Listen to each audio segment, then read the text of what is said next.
All right, here's a question where they ask us to balance the chemical reaction. So initially, the numbers that are subscripts, these ones, only pertain to the atom right in front of it, right? So this 10 only refers to the hydrogen.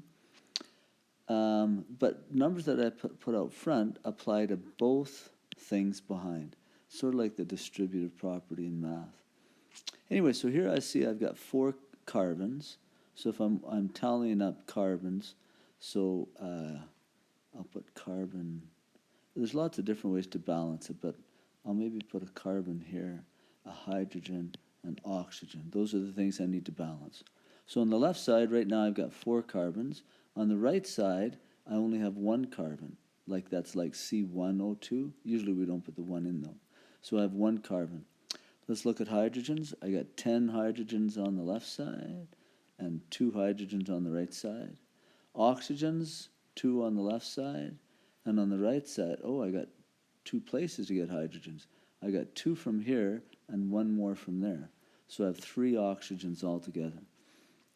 All of them are off kilter, so I have to fix them. The order that you want to do these in is in this order: carbon, then hydrogen, then oxygen.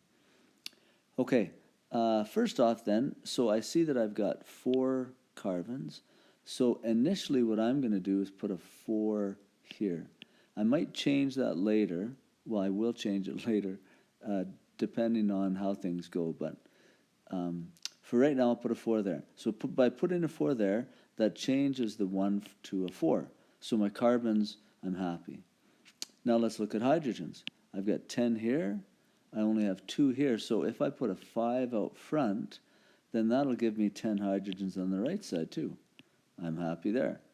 Let's look at oxygens. 2 oxygens here, so I have that.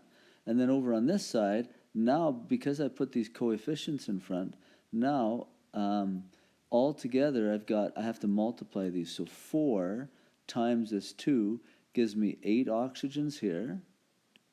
And then over here, 5 times, I guess there's a 1 there beside the oxygen. So that'd be 5 oxygens there. So altogether, I've got now 13 oxygens on the right-hand side. So I go over here and I think, well, what can I put in there? Because I have to get 13 out of it. But 13 isn't an even number, so I can't really put any number there. Maybe I could use a decimal, but I'm sort of off kilter. So what you can do is you can double things. And when you double things, that helps it so that oxygen will be an even number. Okay, so I'm going to double this. I'm going to put a 2 there for carbons. And on the left side then, that gives me 2 times 4. This 2 times 4 gives me 8 carbons. So over on the right side, here I right now have 4. But if I get rid of this number here, I'm going to put an 8 there. Now I'm going to have 8 carbons on the right side, all balanced. Okay, now let's look at the impact of putting that 2 there has on the hydrogens. So now I've got 2 times the 10, that'll be 20.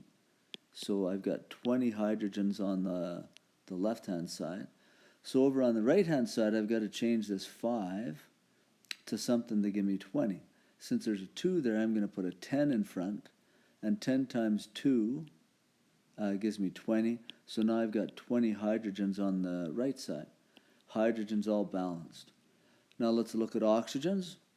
Right here on the left side, I just have 2 still.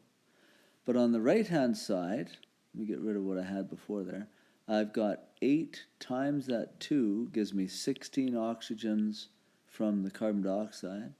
And then 10 times 1, or 10 oxygens from the water. So 16 plus 10 gives me a total of 26 oxygens on the right-hand side.